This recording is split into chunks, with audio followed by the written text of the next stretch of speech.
Hi, it's Whitney Kurtz-Ogilvie, your friendly neighborhood academic writing specialist, and I made you this video today because I know that you guys are getting ready to do a research question assignment. So I made you a little PowerPoint presentation to kind of walk you through just a few simple tips for strong research questions. I also wanted to take this time to remind you that I am a resource for you, so if you need help with any of your academic writing, you can come and see me. Just try to give me at least a few days notice, before the date that you would be working on your paper, not necessarily before your due date, because remember, you'll need a day or so at least to do your revisions based on my feedback. So let's say your paper's due on Friday. A great day to get in touch with me would be like Monday, if possible, or Tuesday at the latest.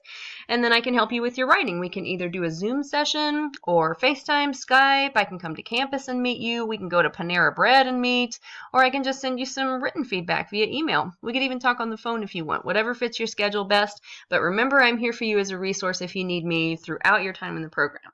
The other thing I wanted to remind you about is my online resources that I've made for you.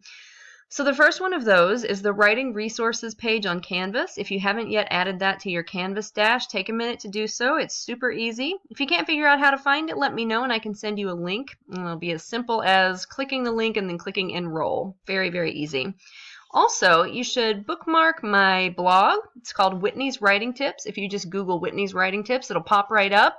It's got a pink background, has tons and tons of good advice, and some of the posts are very short, some are really long. It's everything from little grammar things like what's the difference between IE and EG to a lot more complicated stuff like how to read more meaningfully and how to write a good literature review, all sorts of good advice.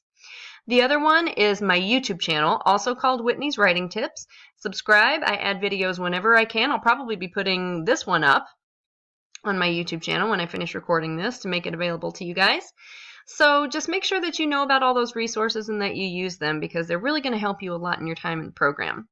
So let's get to some tips for writing strong research questions. And I have to thank Dr. Terry Linney for helping me with this. He contributed the specific examples in this presentation. So let's move on, and sometimes it takes a minute to switch slides when I'm recording. So what makes a good research question? The most important thing to remember is to make your research question open-ended versus yes or no. So yes or no questions are not ideal for research questions because they are too simple. They don't leave any room for discussion, for inquiry and analysis, and they can tend to encourage us to oversimplify. So you want an open-ended question. So for example, this is an example of a yes-no question. Is there a significant difference in postprandial CCK release and I don't even know how to say this word, satiety maybe, ratings in persons with active bulimia, recovered bulimia, and healthy controls? So this is not a great example of a research question because it is a yes-no. Basically the only thing you can say in response to this is either yeah, there's a difference, or no, there's not. So how might we rewrite this to make it open-ended? So this is better. So instead of saying, are there differences, you could say, what are the differences between postprandial CCK release and satiety ratings in persons with active bulimia, recovered bulimia, and healthy controls? So you see the difference? One is open-ended and leaves room for discussion and for complication and for some nuance, and one is just yeah or no. So let's look at some more examples. So as with a purpose statement, a problem statement or a research question should also be specific rather than vague or general. So let's look at this example. Can a nurse counseling program affect sexual adjustment among women after a hysterectomy? Can a nurse counseling program affect sexual adjustment among women after a hysterectomy? So what about this question? Well, first of all, as we talked about a moment ago, this is a yes-no question. So right out the gate, we've got a problem. But in addition to that problem, we also have a sort of vagueness. So it's not a very specific question. So for example, when you say a nurse counseling program, like what does that mean? What kind of program is it? It could mean a lot of things, right? Also, when you say sexual adjustment, what does that mean in this context? And the author's not very specific about that. So does it mean depression about losing reproductive ability because you've had a hysterectomy? Does it mean that you're not feeling like a real woman anymore? fear of pain during sex, not feeling sexual anymore? Could it be loss of libido due to hormonal changes with hysterectomy? So all of those things are missing from that statement or from that research question, and therefore it's just very vague and general and not specific enough. So if you were going to rewrite that, you would want a lot more detail than just, can a nurse counseling program affect sexual adjustment? You'd want to define what you mean by sexual adjustment, and you would want to be more specific about what kind of program you're talking about. So sometimes when you're writing a research question, it can be easier to start with a purpose statement or kind of write out a problem statement and then turn it into a research question, because sometimes we have trouble writing a question. Sometimes it's easier to make a declarative statement. So let's do an example or two of that, where we turn a purpose statement into a question. So, you know what? I just realized I'm not even watching the proper slideshow. We're in the notes mode here. Let's do this. All right, that's better, right? So, here are some examples of like purpose statements or problem statements that we can turn into research questions. The reasons why some women do not regularly perform breast self-exam are not known. So that's a problem statement, right? The purpose of this study is to explore why some women fail to perform breast self-examination regularly. So let's turn those into research questions. So we could say, what are the reasons why women do not perform breast self-examination regularly? Or we could say, what are the perceived barriers to breast self-exam for women who do not perform them regularly? So real simple, right? We just turned a declarative statement into a question, a research question. Now let's turn a couple of yes-no research questions into open-ended questions. So first one, do patients with depressive symptoms have lower levels of adherence than patients without depressive symptoms?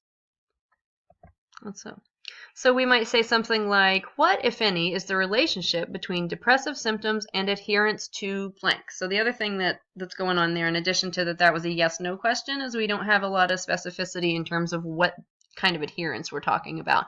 So is it medication adherence? Is it adherence to a specific treatment program or treatment regimen? So you'd want to be a little more specific about that as well. So instead of saying, is there a relationship, we say, what is the relationship? And that's more open-ended and it leaves more room for discussion and much more specific. So let's go back. Oops, that's not what I wanted to do. In the next example, is anxiety related? Take forever, computer. There we go. Is anxiety related to increased complications following an acute myocardial infarction? So again, we've got a yes-no question. Is anxiety related to increased complications following an acute MI? So let's turn that into an open-ended question. What, if any, is the relationship between anxiety and increased complications following an acute myocardial infarction? So you can see it's really not that hard usually to write an open-ended question versus a yes-no. You know, instead of is there a relationship, you say what is the relationship? So pretty simple, really, once you know what you're doing. And so those are my simple little tips for writing a good research question. I hope this has been helpful for you. I would also say, you know, just because I've got a few minutes left in this video and it's sort of obligatory for the writing specialist to talk general writing tips as well. We talked about all of this in those workshops that we did during orientation, but it's always helpful to sort of remind ourselves about what the elements of a strong paper are. So remember, for one thing, always begin your paper with a purpose statement. So it should be somewhere in the introduction. Usually it's going to be the last thing in the introduction. I have a presentation called Keys to a Successful Paper. There's a video version of it on my YouTube channel, and there's just a PowerPoint version you can click through that's on the Canvas Writing Resources page. It's got some great advice on writing purpose statements, great advice on writing introductions. It's just something that people tend to leave out a lot. So remember to put a purpose statement in there. Remember to use transition sentences and transition words to guide your reader logically through your paper. And remember that whatever organization you choose for your paragraphs, for your sentences within paragraphs, just make sure that that was purposeful and that it wasn't just accidental. So it wasn't just whatever order things happen to occur to you in.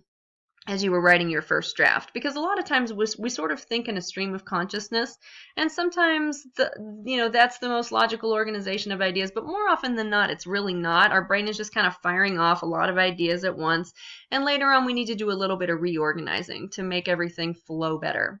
So organization, purpose statement, those are two big things that people tend to leave out. So think about those things. Also, I would say remember to proofread very carefully. The best way by far to proofread is to read your work out loud for a couple of reasons. One, it forces you to slow down, so you're not just blazing through like we tend to do when we read silently. It's just real easy to miss stuff when you're reading so quickly. So it forces you to slow down. And the other thing that reading aloud does, and I'm not honestly sure how this has been determined, but research has shown that we actually don't read every word when we are reading silently. Because we wrote it, we know what we were trying to say, and so our brains are able to kind of trick us into thinking that we're reading every word, but really we're kind of just skimming along and we're getting the gist. And the problem with that is that when you're doing that, you're not hearing in your head how the grammar hangs together. You're not hearing the sentence structure. And that can be a problem, because then if you have grammatical errors or problems with awkward sentence structure, you're not going to hear that in your head. When you read out loud, you're definitely going to hear it. And I see people all the time, they'll turn in a paper, and then I'll tell them, there's some issues with sentence structure, read this aloud. And as soon as they start to read it aloud, it's like a light bulb goes off. They say, how did I think that sentence made sense? It's really like magic. I used to tell my undergrads when I taught undergrad writing, it's the easiest way to turn a C paper into a B paper into an A paper. It's so simple and so effective, and there's a mountain of evidence to support that in my field, that is the best way to proofread. So read your work out loud. And that's probably if I could only give everybody one piece of writing advice, that's probably what it would be. The last thing that I would remind you to do is to make sure that you are learning to paraphrase properly. So when people plagiarize unintentionally, and that is by far the most common type of plagiarism that we see in the graduate level, is accidental plagiarism. Still an issue, still a problem, still has to be dealt with whether it's intentional or not. And when people plagiarize unintentionally, usually it's because they just didn't know how to paraphrase properly. So that's a crucial skill to learn. And of course, I have a couple of resources for you on this. So one is I have a blog post about paraphrasing where I cover a little 4-step technique that I think is pretty foolproof. If you learn it and you do it correctly, then you're not going to accidentally plagiarize. So I cover it in a blog post on my Whitney's Writing Tips blog. And then there's also a section of my presentation called Using Sources, available as a video on my YouTube channel and also just as a PowerPoint on the Canvas page about paraphrasing. And it's very detailed. There are examples. It's good stuff. Also, if you want help with this one-on-one, I am more than happy to work on that with you. So if you have either accidentally plagiarized in the past, or if you're concerned that you might be doing that, come see me and we'll talk about it. I will teach you a foolproof method for paraphrasing. So super important. I guess I'll let you go now, but I just wanted to remind you about me and my role, and that I'm here for you if you need me. I hope this little presentation on research questions was helpful for you. Don't hesitate to get in touch if you need me. Everybody have a great rest of your day. Bye-bye.